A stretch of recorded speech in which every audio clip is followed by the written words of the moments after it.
Go ahead and get started with our meeting. Thank you so much for all who are attending. I call this meeting of the Winthrop School Board to order. Please rise and join me for the Pledge of Allegiance. I pledge allegiance to the flag of the United States of America and to the republic for which it stands, one nation, under God, indivisible, with liberty and justice for all. All right, for our roll call, it looks like we have all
maximum of 3 minutes at a meeting.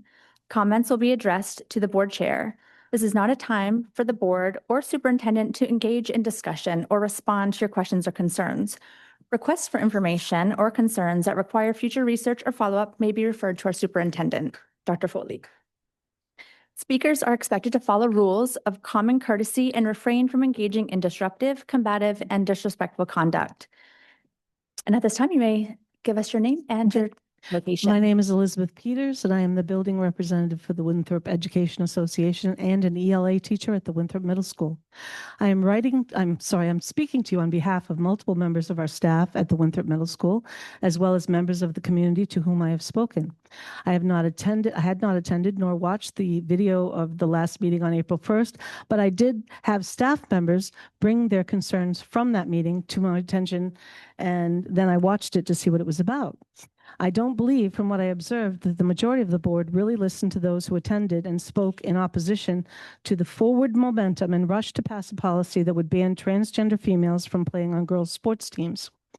As you were informed, this is in direct violation not only of federal law under Title IX, but also violates Maine law under the Maine Human Rights Act, a state law supported by the Maine Principals Association. What I observed was the behavior of 3 members trying to foist their belief system on others by creating a non-existent problem. You were informed quite clearly by school officials who would know that this is a non-issue, as it is not now, nor has there been in the past 12 years, a transgender student who was within our school system that wanted to play sports. What you are doing is choosing a tiny population of people to discriminate against.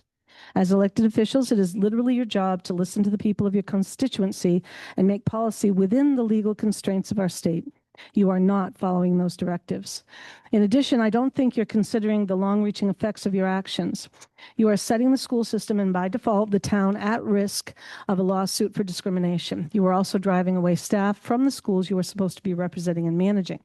Right now, the middle school has staff who are actively seeking other employment because they don't feel comfortable representing, and I quote, a hateful school board policy. We may end up with an exodus of highly skilled professionals who will not easily be replaced, possibly at more than one location. If you think it will be easy to recruit new staff with the reputation that you are giving our school system, you will be sorely disappointed. Teachers protect all students, whether you approve of them or not. In addition, you are damaging our community's reputation, which is described as welcoming in a recent real estate posting on Realtor.com. Your potential discriminatory policy is going to keep people from bringing their children to this system. All that was asked for was to give it time until after the November elections to see if anything changes nationally or statewide so that we do not risk all of the aforementioned. If you question my anecdotal statement about having spoken with members of our community, I want to remind you that that was all the evidence one of you presented at the last meeting, with none of those community members speaking out for themselves. I have here this letter version of this speech signed by members of the Winthrop Middle School, some of whom have signed anonymously for fear of retaliation by this board. I will give you now that copy. Thank you. Thank you very much, Mrs. Peters.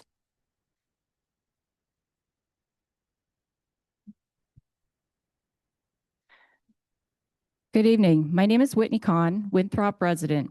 Policy BGR requires analysis of the fiscal consequences of proposed policy changes.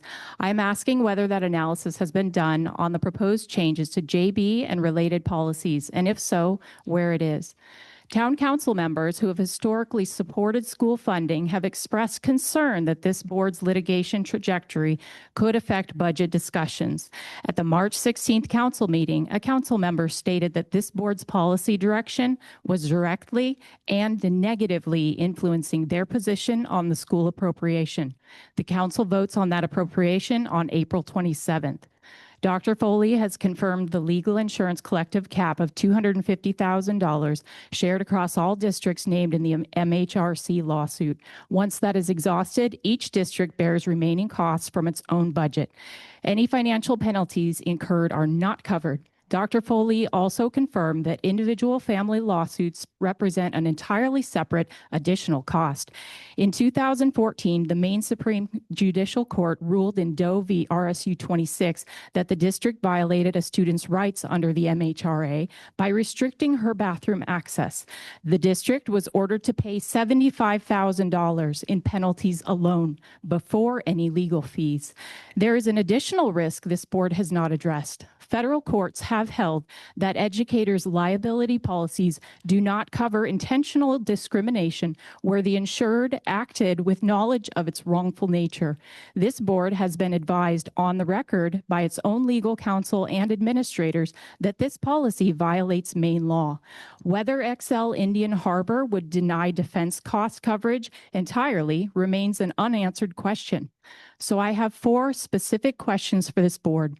What is your estimate of the cost to defend an MHRC lawsuit, and what line item in the budget currently covers it?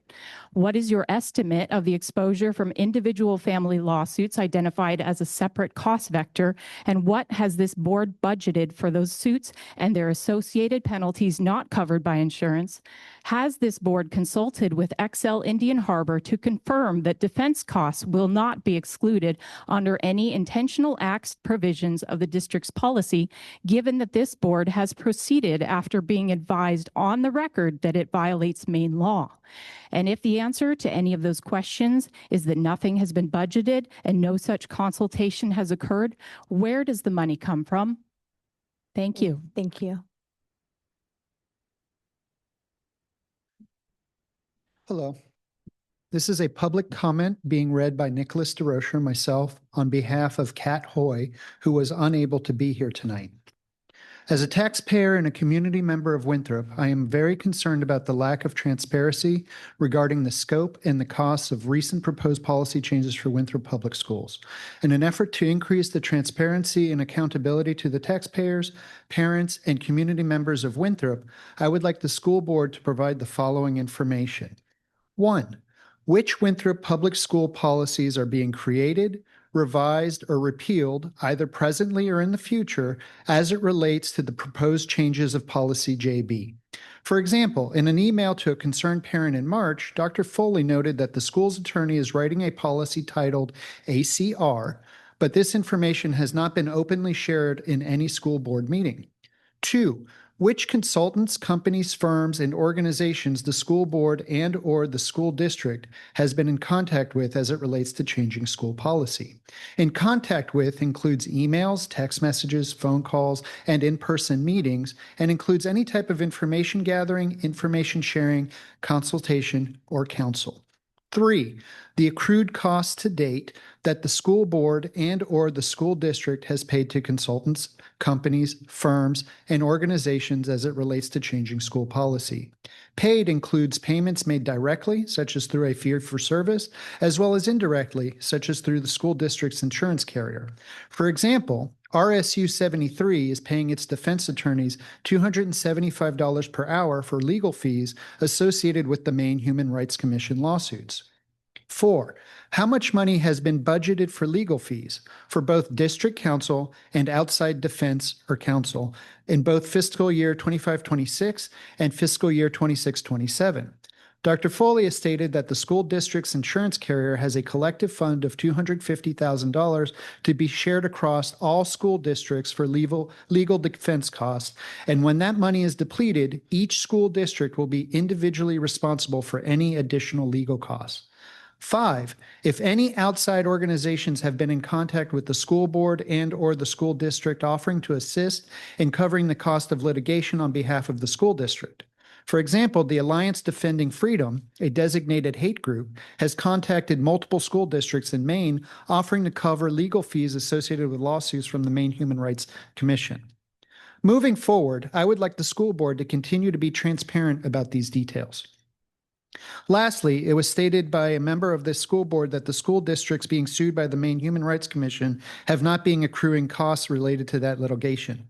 There is always a cost. Insurance funds are being depleted, insurance rates will go up as a result of these claims, and ultimately, our school district and our students will suffer the financial consequences of a school board pursuing unwarranted policy changes. Thank you for your time, Kat Hoy, excuse me. Thank you.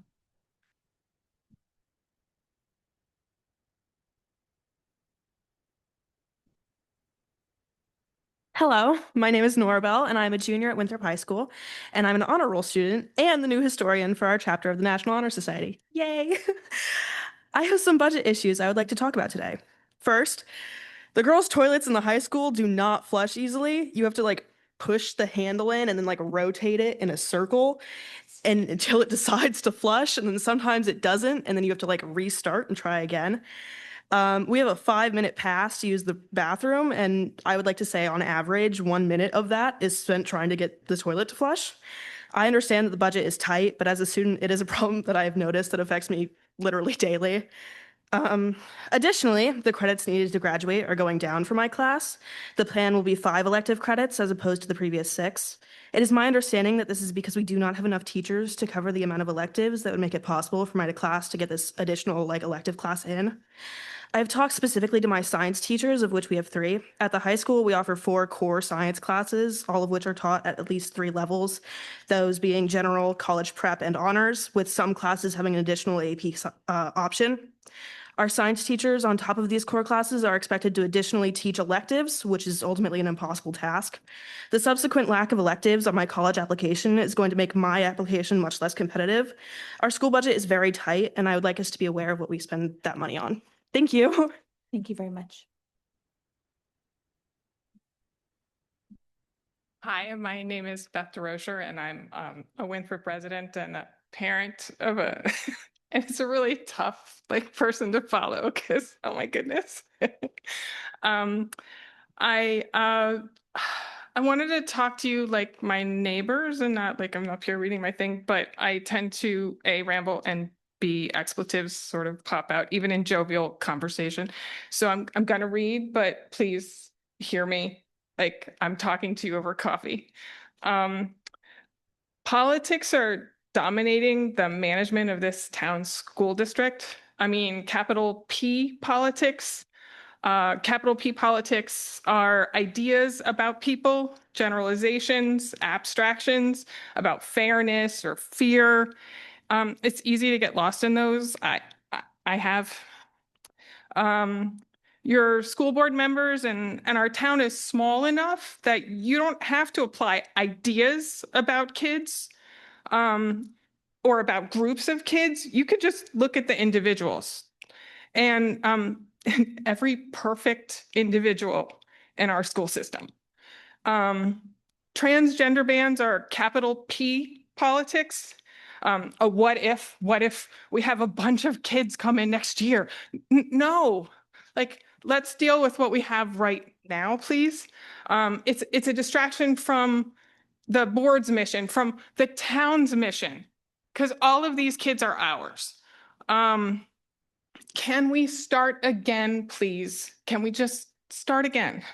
I'm asking, will you as a school board, as individuals, will you go back to the important work that you were doing before all this chaos and division?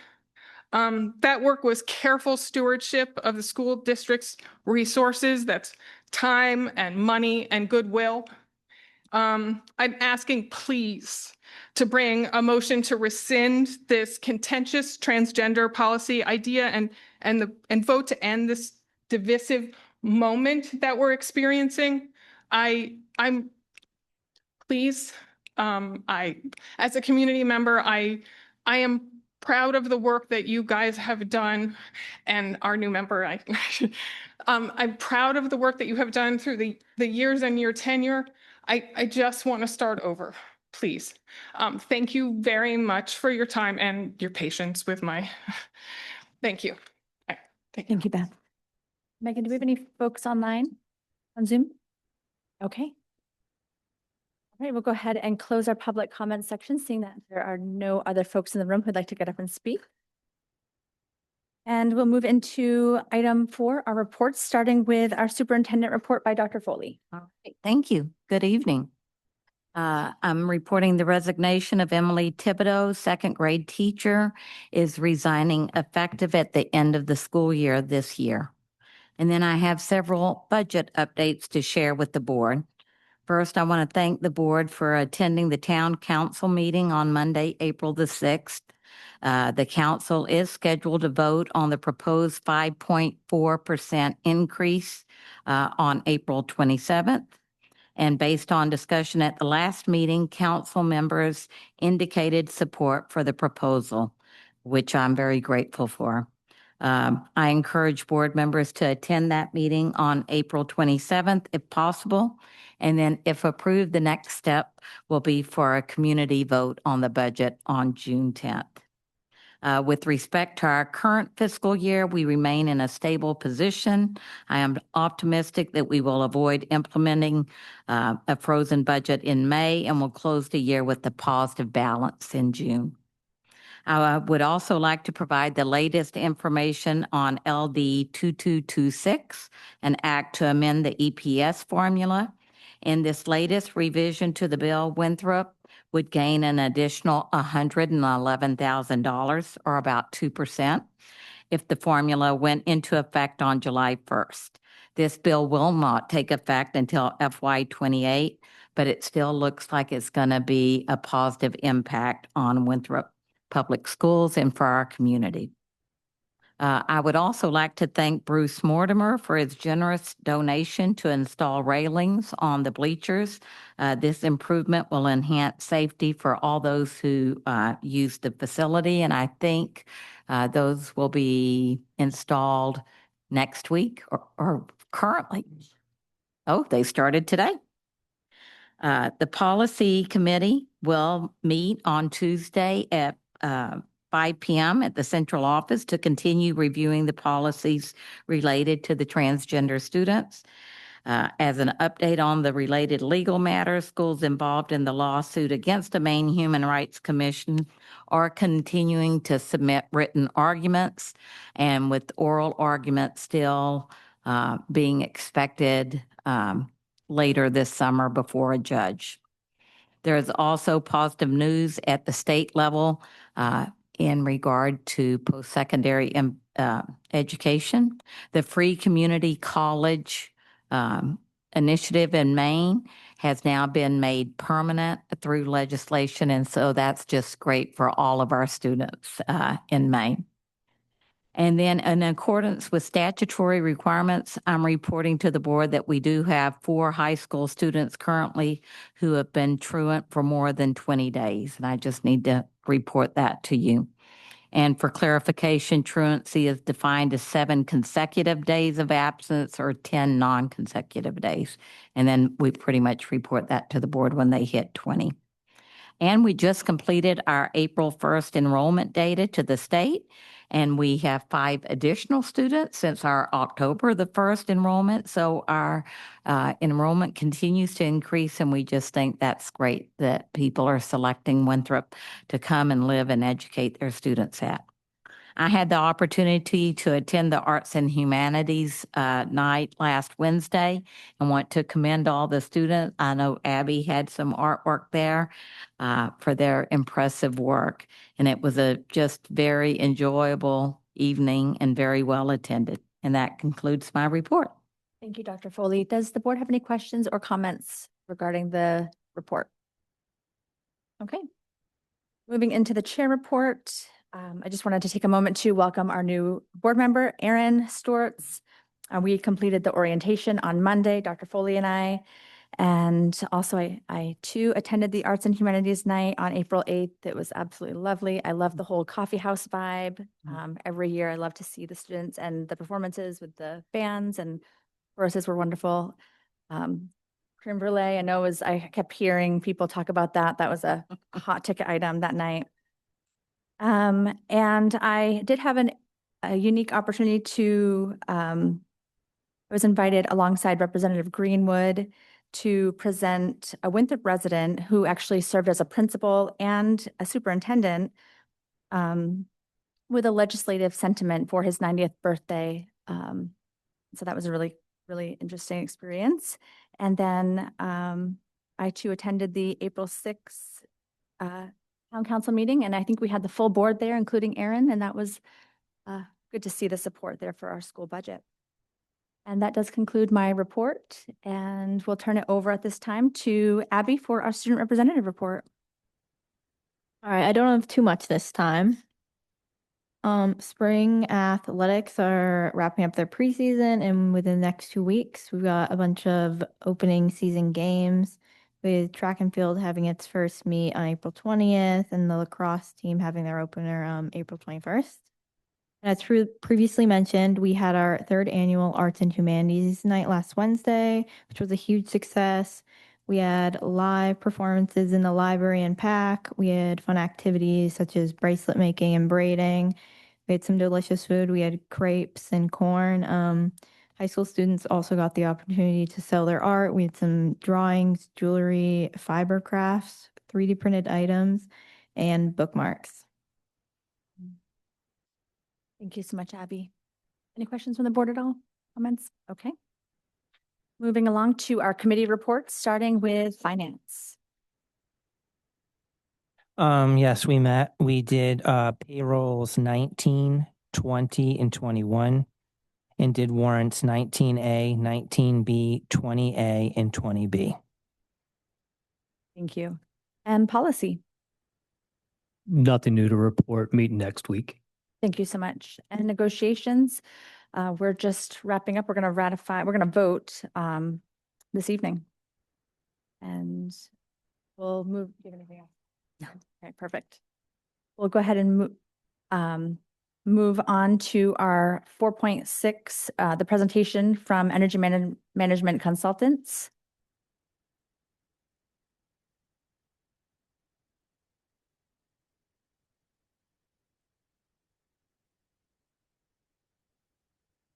And I think in your packets, Colleen might have put something with some options so that you could kind of refer to that. Good. There you Okay. go. Hello, I'm Tom Seekins. I'm the president of Energy Management Consultants.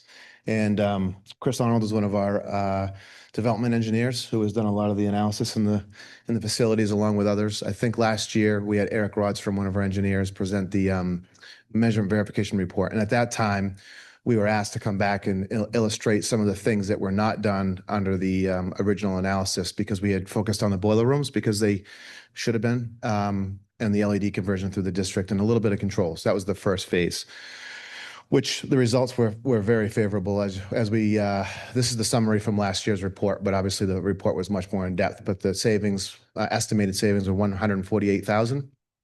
And realized savings were around 229,000, with obviously a positive slip of 81,761. So a good story to tell. But again, as we had done that report, it was evident that, there's other things to be done. I don't know what's going on there. Okay, the grade school. Why is that not catching on? Yeah. Try to be fancy with my little remote, but gotta love technology, right? Something going on here with this controller. There we go. All right, grade school, comprised of many different flavors of age, starting in 52. Joel thinks it might actually be earlier than that, but off the drawings, that's what we've got to deal with.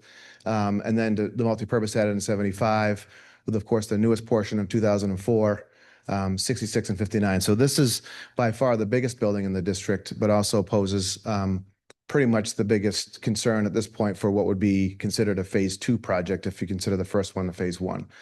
I did speak with Dr. Foley and Joel at length about the next phases and coming up with a plan.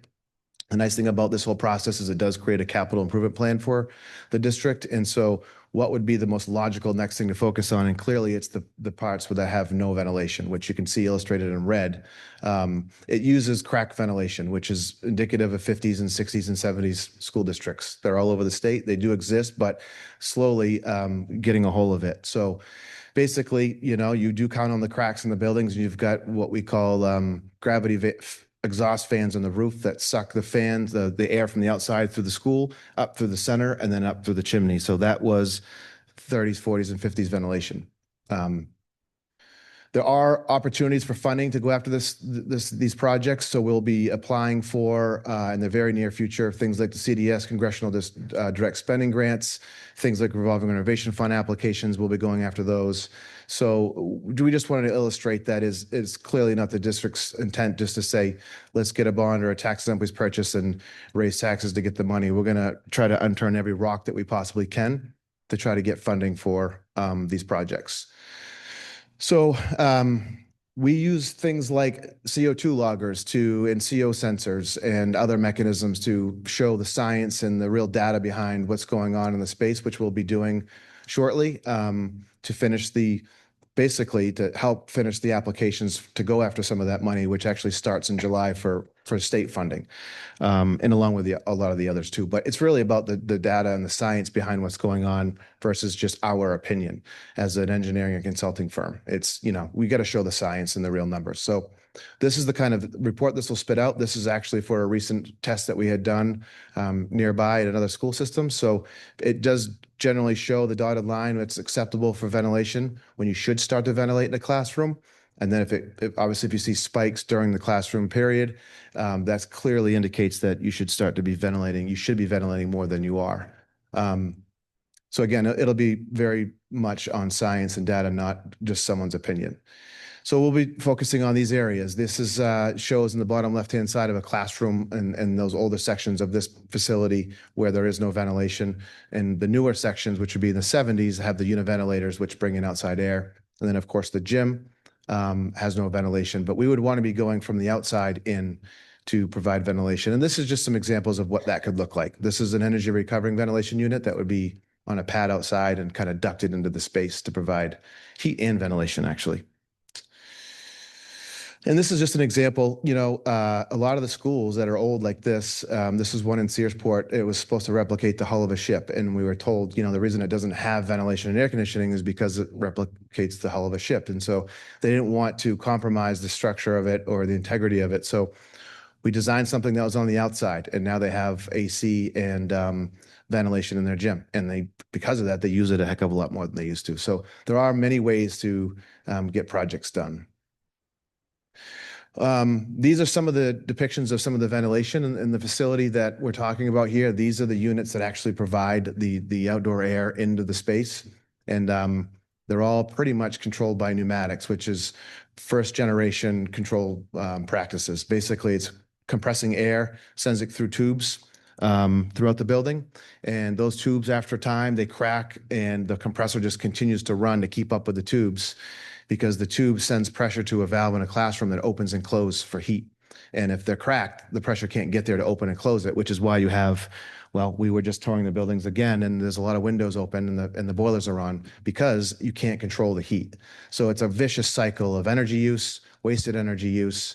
And to be honest, the reason that they haven't been replaced because they are expensive. So we'll have to come up with some creative ways to keep the costs down and get the competitive bids to the place that makes sense for the district. But it's a focal point for sure. VRF is something that's high on the list of most school systems. We're doing five different school systems this summer, and we did a bunch last summer with schools, predominantly second floors of elementary schools, because they do get into the 80s and 90s, which is no different here. You have the same problem.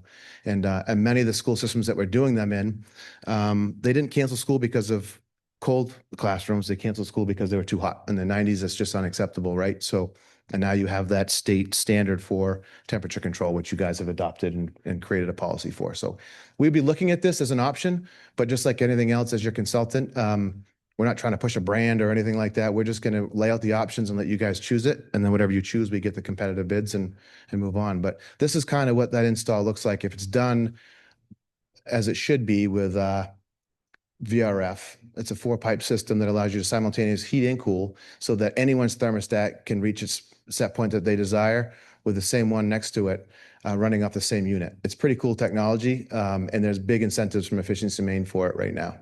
Up to $18 a square foot if it's your primary source of heat and control, which it would be, of course. And this is what it looks like when it's all said and done in the room. Building automation, we would really want to get away from being stuck with any sort of vendor or brand. So we would recommend, like we do with every school system, a Niagara platform, which every automation company in the state and the country that does controls has a Niagara product. But if you don't specify it, you're probably going to get their proprietary product. And obviously, that's something you want to get away from so you're not feeling stuck with service agreements or replacement parts and components that oftentimes drain undesignated funds and emergency funds. So we would want to get to an open system that allows you to go wherever you'd like. Ceiling grids, I think if you walk through that section past the corridor, you can clearly see, the potato chip effect that you see in a lot of schools. But, ceiling grids are just one of those things that they slip by, but really just when you're starting to make improvements to ventilation, you're going to take down the ceilings anyway. So you really may as well just address the ceiling. And that's just some depictions of kind of what it looks like. And, some leaks, but a lot of that is from the fittings and the pipes above the ceiling, which we would want to address as well. And I'm going to fly through these because I know you guys have other things to talk about. But so if there's any questions, just please let us know and we'll be happy to answer it. But we're trying to be cognizant of everyone else's time. This is the middle school. Again, 1975. Everything there is pretty much original except for that far end expansion, which happened in 2003, I think, right? So most of this, again, is controlled through a compressor. That is the compressor on the right-hand side. Just very inefficient, almost impossible to keep temperatures consistent. We did do a teacher survey anonymously back in 22, and it was really geared towards the learning environment. And every single one was, it is almost impossible to keep the temperature within reason in our classroom. Kids put sweatshirts on, we open the windows, take them off, close the windows. It's tough when you're talking about it's test day and people just, can't control the heat in their classroom. So another option for VRF. In this building, again, 50 years old. So ASHRAE standard for ventilation and everything is about 20 years. So obviously you're quite a ways past the life expectancy. And these have actually been closed off. This is where they're located. These are the two big units that used to provide air conditioning to the whole school. This is they were basically taken offline back in 2003, about 23 years ago to, as an energy savings measure. It was getting expensive to provide air conditioning from what we understand, right? And that's what you understand too, Joel, obviously before your time as a facilities director. But, they serve the air handlers in the closets that you can see on the right-hand side. Clearly, those things are original. Those are 50 years old. They are jammed in closets and spaces that you really wouldn't put an air handler in these days. So that would be a focal point to get rid of those. And much like everything in the district, you're at an R22 refrigerant. That's about 4 refrigerants behind. It's now, you can't buy R22. You can't even buy R410A. It's hard to get. You can, but it's very expensive. And now you're at 454. So you're way behind in the revs of that. But again, it's just one of those things. It's, there's so much to take on. You've got to pick and choose your battles, I guess. This is the other unit on the other side of the building. Once again, this is 50 years old. Music room ventilation unit. This is what we're talking about. These are huge units too, by the way. These are not just a little fan. These are gigantic units that provide heat and cooling. And there's so many mechanical components that are just deteriorating. And it just really is a time to come up with a plan as to, all right, where do we start? And this is just indicative of a lot of it. This is the one that serves the gym. It's upstairs. And then below it, there's a newer one that's now 23 years old. But that's the crazy thing, right? The newest school is already 23 years old. So coming up with a plan is probably not a bad idea. And this is another example of a unit that's hung up high. So anytime we address these things, A lot of our development engineers like Chris has spent years in the field servicing these units, installing them over the years. So we're not just an engineering firm that just looks at a piece of paper and says, it's a 500 CFM unit. I don't care where you put it as long as it satisfies the space. These are guys that used to service these things on a daily basis. So very cognizant of making it in a place where people would actually want to service your buildings, and you can garner competitive bids for service if it's conducive. Shop ventilation would probably take a back seat, but it is something else that's just up there in age. This is just one unit that really, this is indicative of a unit ventilator, brings in outside air, runs it through a coil, and there's a filter in there that provides it to the classroom. It's pretty loud. This one is actually not even working, so this would be one of those ones to replace as part of this phase 2 project. Windows is, of course, just like anything else. They're expected to last forever, but the simple fact is that they just don't. And you've done some window replacement, which has been great. There's still a bunch remaining that should be looked at and just thrown up to see what would make the cut. Building envelope is something that we obviously take very seriously, keeping the good air and the bad air out. Whenever you're providing ventilation or you're improving the heat or air conditioning, why would you not seal the building? But you want to be very careful to seal a building that has no mechanical ventilation, because then you can cause bigger problems. So all those things we are very aware of and make part of our analysis, that clearly we're not going to seal up the 50s wing of the grade school that has no ventilation without providing mechanical ventilation first. So, but it is important to show the leaks. These are interior to the high school, so that's why they're a priority 3. We list them 1 to 3. One is really should be in the next 3 years, very seriously considered for replacement, because these are inside and they are 23 years old. Yes, they're at the end of their life, but they're very well maintained. Joel and everyone in each building does a great job maintaining their buildings. You have as a district for a very long time. Otherwise, these might be considered a priority 1, but you've maintained them well. And this is the automation system that we're talking about that's very proprietary and, for the most part, works. Joel does spend a lot of time and money messing with the controls, which is part of the thermostat issue in every classroom and keeping temperatures consistent. That's part of the plan. And this is the chiller at the high school. That's R22. That would be definitely something to be considered for replacement, because no one really talks about refrigerant being 4 revs old and illegal to even buy it anymore until this thing fails. And then it becomes a real problem. So getting ahead of that failure is probably something to consider, because then you're just going to be scouring to try to find refrigerant to replace it. And it's going to cost you a mint, and you might not even be able to get it. So it's just something to plan ahead. And then, of course, things like windows and things of that nature. Building envelopes are a big key. Again, windows, roofs, soffits, flashing, everything, just general wear and tear of a building. There's a crack in the women's bathroom down here that leaks and causes quite a mess on the floor when it's heavy rainfall. So it's not just to seal it up, but in some districts, we've actually dug French drains as part of the building envelope. And this is something that might be worth going after for revolving renovation funds. We got one district, $250,000 by doing some test pits. We had a backhoe come in, or an excavator come in rather, dig a small pit. We put a sensor in the concrete and showed the moisture. It was saturated. And so we added that to the application, and they ended up getting some money from Department of Education to replace it, or to create a French drain. So that's the kind of stuff that you got to go through to get that state money. It's very difficult, but if you put the time in, you'll get the money, which we would, of course, do for you guys. We looked at solar. This is something that, your superintendent and facilities team really wanted to look at. Of course, we're doing a lot of solar projects with schools. The cost has come down considerably. We're a big fan of you owning your own system. The systems that we've done have never been like a power purchase agreement or something like that, where you never own your asset. We would recommend, we have a solar expert on our team that designs the systems. We bring in the contractors, get the competitive bids on the systems. We specify exactly the same panel for everybody, the same inverters, everything, the size. Obviously, of course, after you guys decide whether or not this is something you want to do.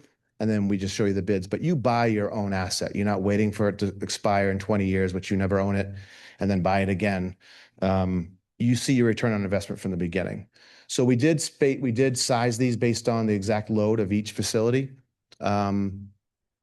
So, clearly DC is usually, the direct current is sized slightly bigger than the AC side of it, the alternating current, which is, the power delivered to the space. But the good news is your roofs are fairly new. So you do have quite a bit of roof capacity to accept a solar array. And this is just a helioscope that we do when we're estimating these things to provide an option for solar. The high school would be great because you do have a solar array that they are really supposed to last about 20 to 25 years. They're obviously the ones that are there are about 23 years old. You can see they're severely deteriorated, but if you were to move forward solar, it would probably be best just to replace them with a whole new system on that same north facing wall and start from that perspective. So just for general practices, we kind of spaced it out or priced it out as an entire system and then half the system, just to kind of give you some options. But these are there are still Inflation Reduction Act monies available. It's 30% of the install, but the problem is it's at the tail end. They are making noise about bringing it back. As anyone that's following this stuff knows, I don't know the likelihood of that. I don't know, but they are supposed to be in by July, which is a little quick for you guys to try to capture that money, I think, at this point, but we try to find other options. But it is still a viable pot of money, which is a lot. If it were $1 million, they're going to give you 300,000 of it. So other things like STEM programs, I think would be a really cool thing to do. We do a ton of this stuff. We for our school system in Ellsworth, we do a week-long summer camp every year. We've done it for 3 years where we bring the kids into the space where we're doing construction. They have hard hats they get to keep, and we do classroom work after the fact. So that's one of our engineers, Eric, that was the one that was here actually. We built a solar car racetrack.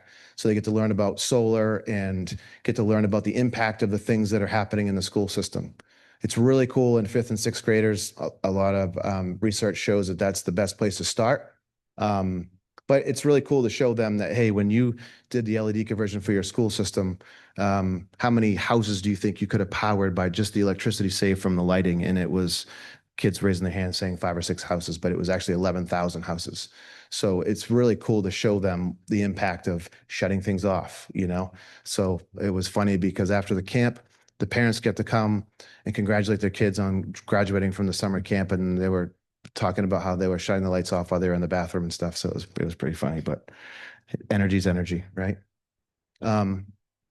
Is this sheet pulled up here too? I'm just going to show you the tool real quick. Right on the folder. Oh, it's right there. And Revel. Should pull up.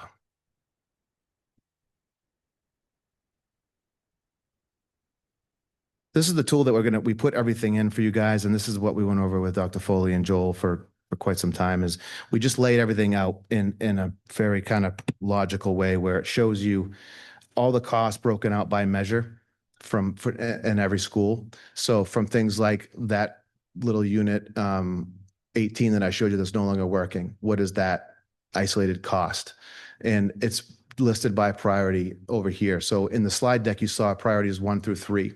And it kind of shows you if you wanted to go over here and select option 1, you could just pick priority 1 measures and it will drill down to priority 1 measures and show you what those would look like in the cash flow tool. So if you picked priority 1 measures and you went into this cash flow tab, just quickly to show you how it works, this is pretty cool. It shows you what the cost is per year for your project. And this assumes, of course, we've already gone through the competitive bid process. You guys have seen the bids, you've selected the contract. So the cost that goes into this is because you've voted to move forward with a scope, and we've clarified that these are all competitively bid and final numbers. But so we put it into here and it shows you the cost each year of your financing tool or term. So in my 23 years of doing these with schools, I've seen a bond used once. It's a tax-exempt lease purchase, which is typically used. It's the same financing vehicle that you used on the first project. And the reason is because there's no cost to issue those. So it's very low issuance. You could pay them off earlier if you'd like. You're not bonded to the payment. And if one school were to go away, because of the non-appropriation clause built into them, you're not responsible for the debt associated with that school. So it is a very attractive financing tool to use. And it's not something you're unfamiliar with. You used it before. So on that sheet, when you pick and choose different projects, you can then stick it in here and this becomes your capital planning tool. And this is what we've gone over many times. So we looked at all those measures again as a team with you guys and said, if we just selected AC, which is an air handler that does half of all the classrooms at the middle school, and then that one unit that's down, and then we focused on ventilation at the grade school with the 2 chairlifts, that's a budget of $2 million. Just again, that's a budget, not competitively bid. And it shows your annual contribution would be $176,000 every year, which would start in 2028. You'd be your first payment because this isn't work that would be done until next year at this point. This is just kind of planning ahead. And then you get a year of no payments with the lease purchase. Option 2 would be very similar. As you can see here, just slight variation, and it drops off just a little bit because we remove the wheelchair lifts. And then with the full solar system, again, that is using a rate that is extremely low. We didn't have the updated rates to put this in because it kind of did this last minute just for the sake of tonight's meeting to kind of give some, levity as to what it could potentially look like. But I would think that your payback would be a heck of a lot faster than this if we used a rate that is probably indicative of what you're currently paying. We just needed a couple of recent bills, but we didn't have time to get them.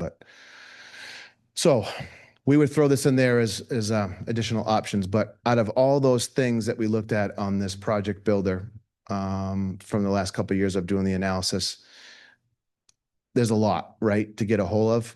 But clearly you can't do it all at once. That's a $20 million project. But where do you start? And I think that's probably why we're looking at these 2 options here, which are highly geared around the portion of this building that has no ventilation, and then focusing on half of the classrooms at the middle school that is 50 years old and hard to control the temperatures.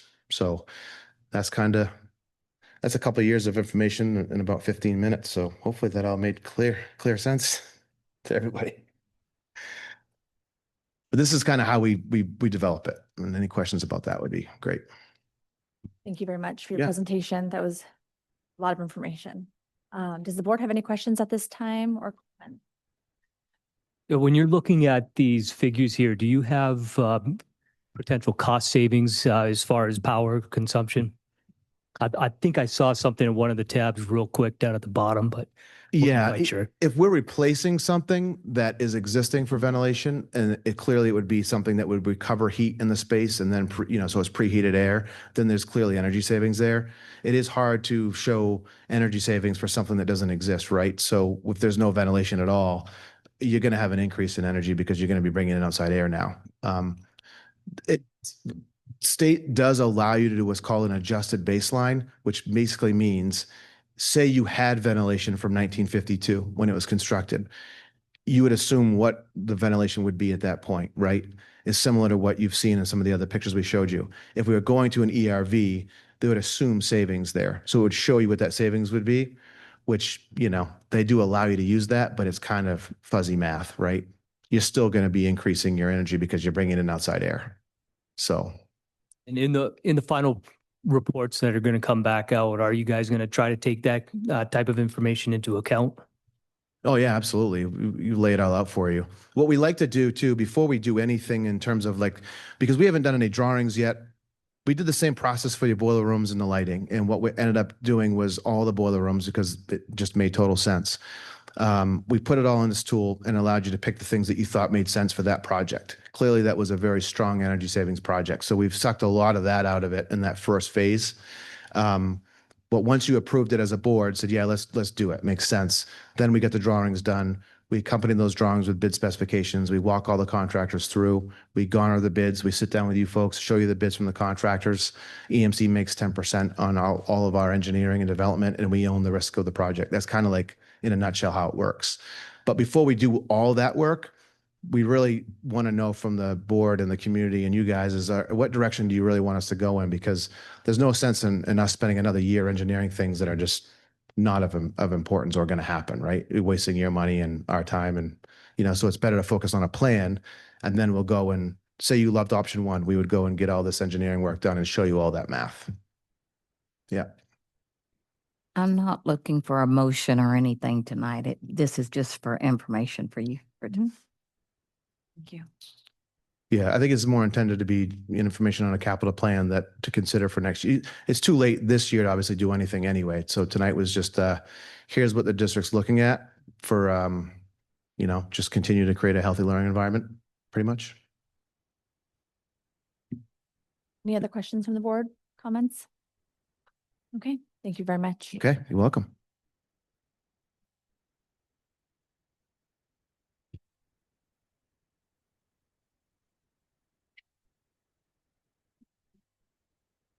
Moving on in our agenda, we have no old business. Item 6.1, new business. I'll entertain a motion to approve the high school outings club overnight field trip to Adventure Bound Whitewater Weekend in Caratunk, Maine, May 15th through the 17th of 2026. So moved. Second. Presentation. Yes, could you come up?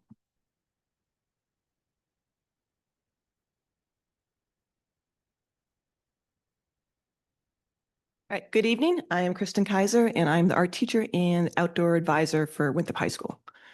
So what we're proposing this evening is a trip for a whitewater weekend up at the Forks. We'd leave Friday, come back Sunday midday, and it's through Teens of Trails, which Winthrop High has been affiliated with for a lot of their fun outdoor programs. And it also entail, we can go hiking, Appalachian Trail, we'll be canoeing, ropes course, some rock climbing, and then of course on camping 2 nights. Yep, 2 nights, and with a bunch of other high schools from the state of Maine there. It's at Adventure Bound, which is a licensed whitewater outfitter. And on Sunday, we go through the whitewater on the Kennebec River through Class 4 whitewater rapids. And it's 11 miles of paddling on a raft. I'd be with them. We take up to 9 students. Myself, I am a whitewater guide myself, so that's an added bonus in the boat. And I'm very familiar with the area up there, and I'd be leading the trip in the van. And this will be our 3rd year doing it, and it's just a great flipping time. Any questions from the board or comments? Right. Thank you Amazing. very much. Okay. Seeing no questions or comments, all those in favor? Okay. Unanimous, and motion carries. Have so much fun. Sounds like a great opportunity for our students. Thank you, Chris. Okay. And we have a second public comment section, so we'll open that time up to anyone who would like to speak. If we have anyone on Zoom, Megan, let us know.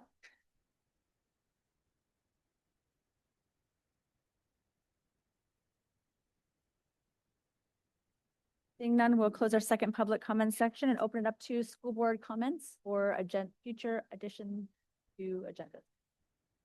Are we going to get that slideshow? So just forwarded to us. Theirs? Yeah. Oh, yes. Yeah, because it's a lot to digest. Yeah, that is, and that's why I said I don't want a motion tonight. No. Yes. Happy to do that.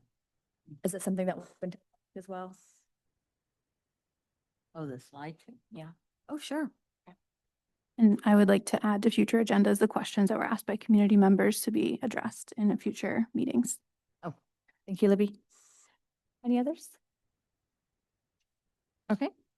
Seeing none, we'll close the school board comments. We do have an executive session this evening, so we just ask that those who were invited to attend, if you'll remain behind, and then those who have not been invited to the executive session, we just ask that you would leave and we'll wrap up our meeting. Bye.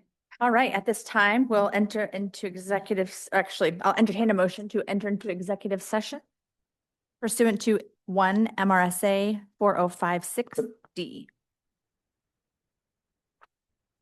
So moved. Thank you, Libby. And all those in favor? Okay, we're entering into executive session at 6:56. The Winthrop School Board is coming out of executive session at 7:10. And at this time, I'll entertain a motion to ratify an agreement between the Winthrop School Board and the Winthrop Administrators Association, MEA-NEA, dated July 1st, 2026 to the July 30th, 2029. So moved. Second. And all those in favor? That's unanimous, and that motion carries. Without objection, I declare this meeting adjourned at 7:11 PM.